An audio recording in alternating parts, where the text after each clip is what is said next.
Welcome to the AFC North Roundtable, a weekly live show featuring top-tier insight and analysis on all things AFC North from the best creators in the division, including Baltimore Ravens creator Sam, Pittsburgh Steelers creator Mark, Cleveland Browns creator Chef Zay, and Cincinnati Bengals creator Zim. Catch the AFC North Roundtable every Wednesday at 6 p.m. Eastern on the AFC North Roundtable YouTube channel.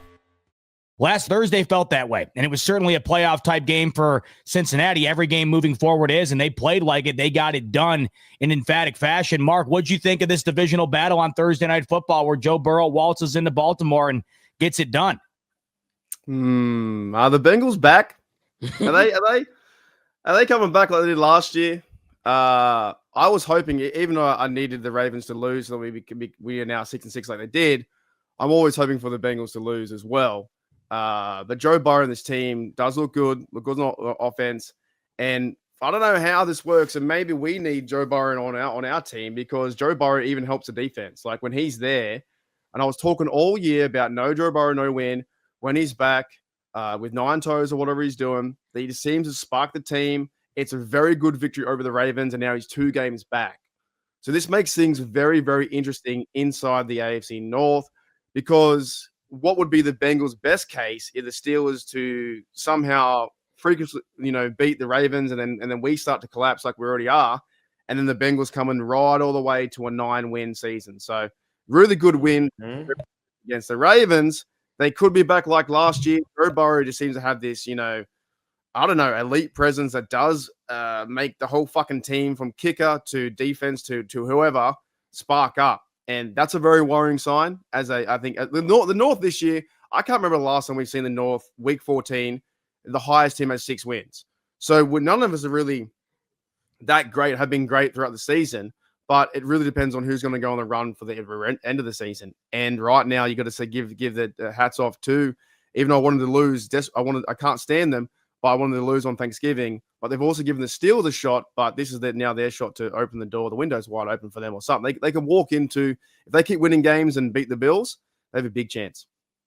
Sam, 5 wins in a row for your Ravens prior to this game. They were all necessary, starting 1-5. So you were feeling good going into it, but man, that had to have done a bit of a 180 here after what you saw in that game. It's not just a loss. It's the way that they lost. 5 total turnovers at home. And I think Zay kind of nailed it. Depends on how you view it, but really it just felt like a team that did not have any energy anywhere. And they weren't able to run the football against this defense. They weren't able to do much anything offensively. And if you're going to win against Cincinnati, you'd think the way to do it would be taking advantage of their defense because we know what happens on the other side of the ball. So, Sam, you're watching this after you're eating turkey all day. What did you make of what you saw from your Ravens in a game that really felt like a must-win?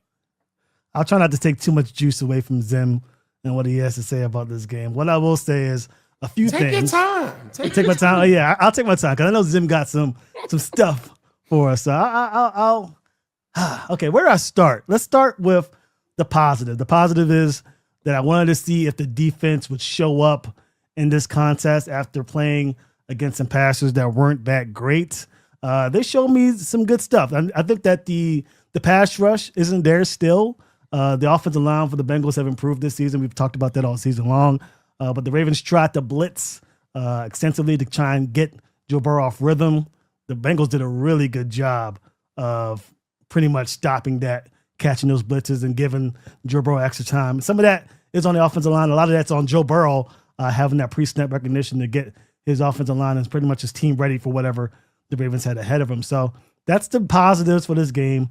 The negatives is the offense. And I think, I'm not sure the temperament of the Ravens fan base of seeing both sides of it. I just don't want this to be a case where we're saying, oh, the Ravens beat themselves. No, the Bengals beat the Ravens. Not only did the Bengals beat the Ravens, 5 turnovers. 5 turnovers. You can't win football games when you're turning the ball over 5 times. Yes, the offensive line has played terrible this season, but they've actually played a little better the last few weeks. The Ravens' offensive line has improved a little bit the last 5 games of the season, including this game against the Bengals. The Ravens' offensive line did do well. The Derrick Henrys of the world, Derrick Henry hasn't really done anything really to do what he needs to do to get the ball down the field. There have been instances where the hole has been there for him, but Derrick Henry has been speeding past the blocking because he's afraid that this offensive line isn't going to be able to hold their blocks. They need to be more patient. Same thing with Lamar Jackson. Lamar Jackson takes a lot of criticism. I get it. Ravens fans don't want to hear criticism about Lamar Jackson because, he's got that criticism since the draft of wanting to be a wide receiver, needing to be a running back to get it to make it in the National Football League. But for real, Lamar Jackson's been terrible the last 4 weeks of the season. He's played awful the last 4 weeks, and this is just another testament to that. 5 turnovers, 2 of them aren't his fault, but the fumble inside your own 5, that's just carelessness with the football that caused that fumble. The tuck rule, whatever fumble, that's carelessness with the football there. Again, that caused that turnover. So Lamar Jackson, his pre-snap recognition has regressed tremendously. He looked like the 2021 Lamar Jackson out there, the way he's been unable to decipher what coverage the defense is trying to do, unable to decipher where the blitz is coming from. He doesn't trust his offensive line, so he looks giddy out there. Any type of movement from the offensive line that doesn't look familiar to him, he's sporadic. He doesn't look himself out there. Now, he is dealing with an injury. Yes, he's dealing with an injury, but Joe Burrow has 9 toes out there, still played pretty good football. The offensive line struggling. The Chargers have a worse offensive line than the Ravens.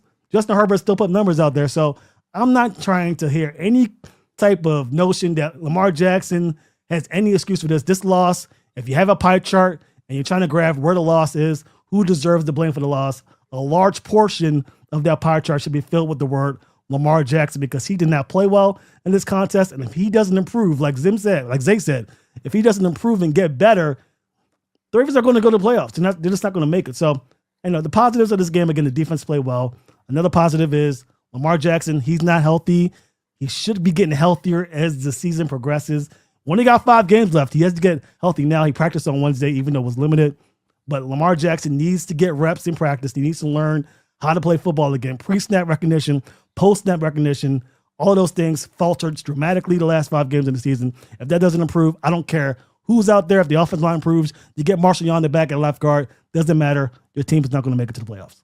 Well, speaking of Mike Tomlin, there seems to be some toxicity going on over in Pittsburgh. Big Ben calling out Mike Tomlin, thinking that the era in Pittsburgh should be coming to an end. Will it come to an end? It did not look good on Sunday against the Buffalo Bills. The Pittsburgh Steelers, 7-3 was the lead at half, did not score a point in the second half, wind up losing this football game 26-7 to Buffalo. 6-6 now, tied with Baltimore at the top with a half-game lead over them. And obviously we know what is on the line this upcoming weekend, but this past weekend, not great for the Pittsburgh Steelers. Aaron Rodgers, 10 of 21 for 117. Jaylen Warren, 10 carries for 35 yards. All told, the Pittsburgh Steelers finished this game with 166 total yards. Absolutely no offense to speak of here. In the run game that they allowed Buffalo to generate in this one was something to behold. The most rush yards ever ran in that building against the Pittsburgh Steelers. So not only was the offense non-existent, the Pittsburgh Steelers defense was non-existent. When you factor in the Buffalo Bills offensive line was missing Spencer Brown and Deion Dawkins, I think this came as a bit of a shock to everybody. Did it come as a shock to you, Sam? Buffalo beating down Pittsburgh on Sunday. Yes and no. How do I say this? Well, Thursday after the Ravens lost to the Bengals, I was, feeling some type of way. I had some Thanksgiving leftovers on Friday. I was thinking, man, this is going to be a rough season. And then I wait up on Sunday and I see the Steelers and the Bills do better. And I think to myself, I think we're going to be okay. The Steelers look absolutely awful on Sunday. Now, the Bills defense was, I've never been too high on the Bills defense, but man, they made Aaron Rodgers look old. And the Steelers defense, I've been waiting. I've seen some sprinkles of dominance with the Steelers defense, but still nothing yet. And, we're in week 14 now. You are who you are at this point. So I'm not going to sit here and say that the Steelers defense is going to get any better.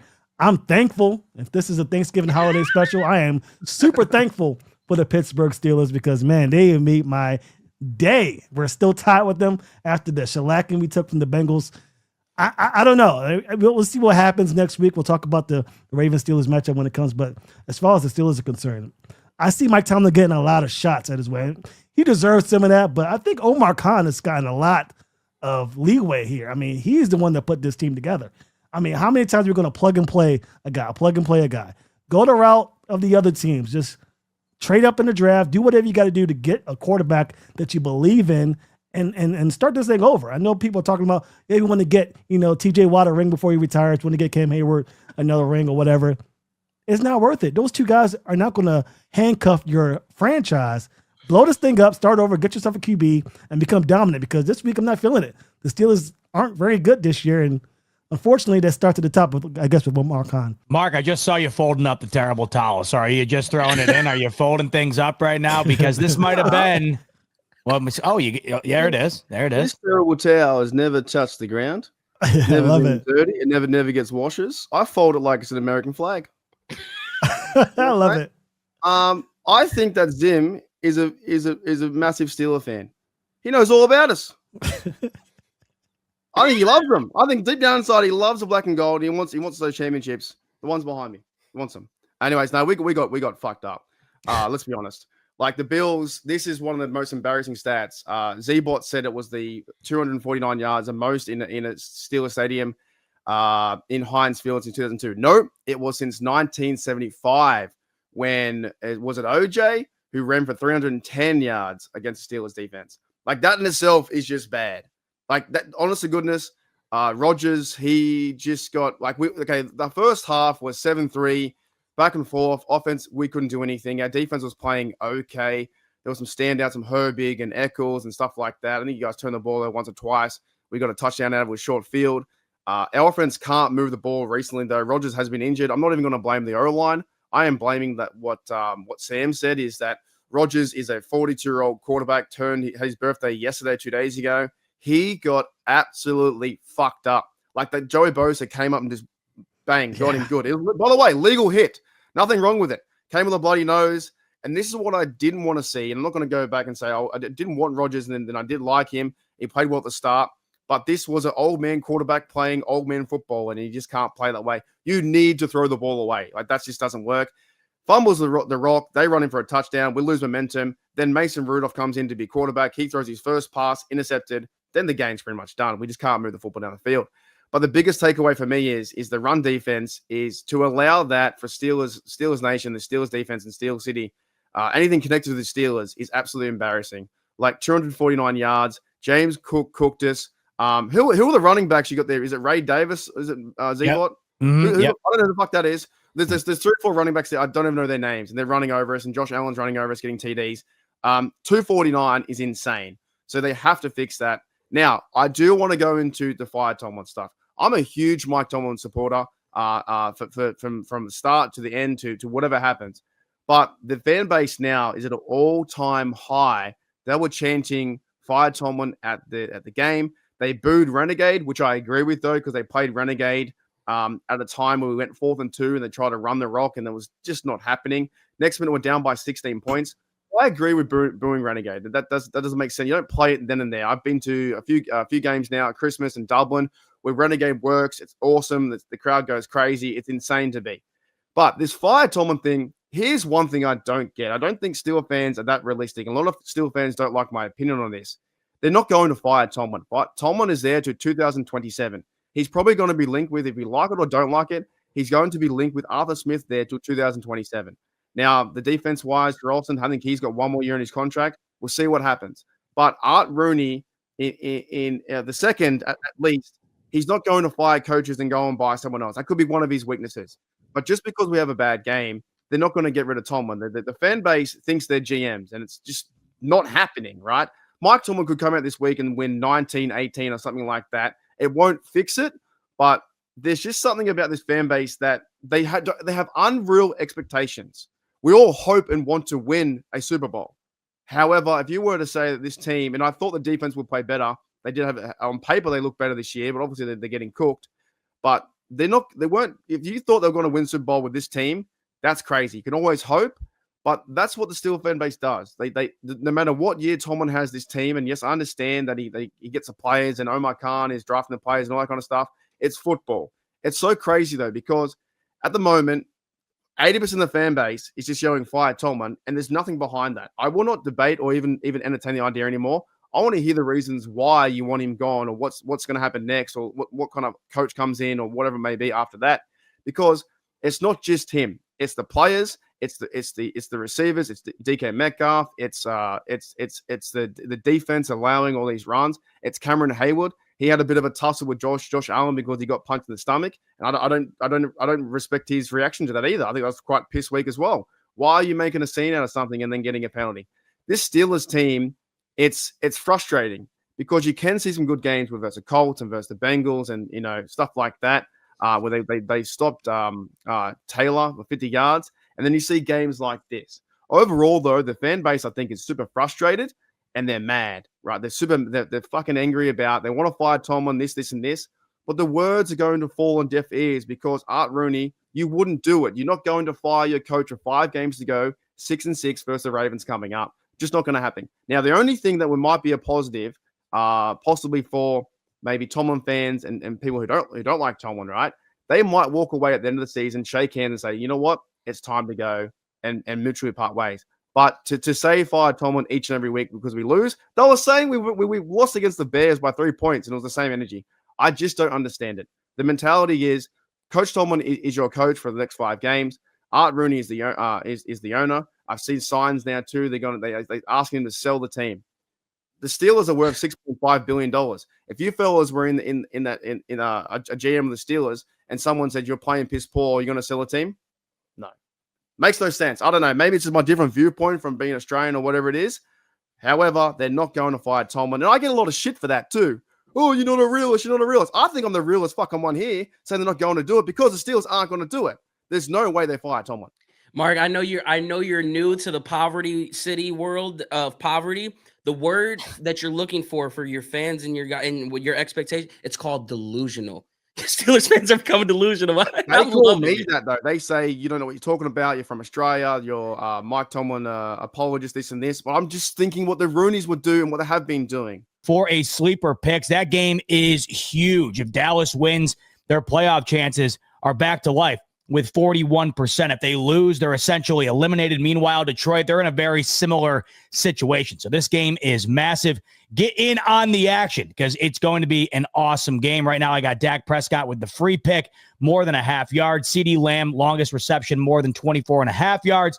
And I think if Detroit wants to win this one, Jahmyr Gibbs is going to have to be the catalyst. So I have him with more than 72.5 rush yards. If you want to tell this slip or, of course, create your own, link in the description below. Click that and sign up for Sleeper. Once you do, create an account and you will get a free $20 entry. You can use it on this game, any of the Week 13 games, NHL, NBA, you name it. It's all in one spot. Once you use that free $20 entry, use the promo code on your screen, RTS, and that will get you a 100% match up to $100 on your first deposit. Terms and conditions apply. See Sleeper terms of use for details. Currently available in over 25 states. Check out Sleeper via the link in the description below. Roundtable Sports Network is your one-stop shop for all things NFL, with daily live shows covering all 8 divisions in the league, hosted by the best content creators on the web, all on one network.